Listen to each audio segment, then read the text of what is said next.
connaît la tenue péruvienne, bien évidemment, chaque fois qu'il est droit.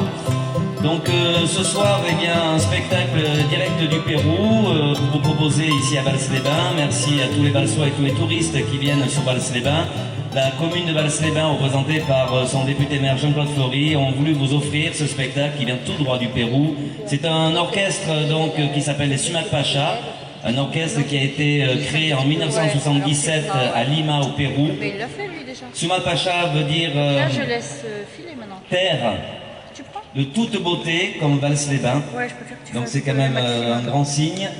Je remercie les élus de la mairie qui sont présents, vous, public, qui viennent d'ici et d'ailleurs. Vous allez les accueillir, c'est un spectacle rempli de surprises, puisque vous les verrez en tenue noire, en tenue avec les panchos, avec 2 musiciens, 3 musiciens, c'est une formation de 5. Je vous demandais de leur faire une ovation. Il y en a un qui habite en France et les autres viennent directement du Pérou et de l'Argentine. Ils sont là spécialement pour vous, c'est les bains, mesdames et messieurs, les Sumac Pacha.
Merci beaucoup.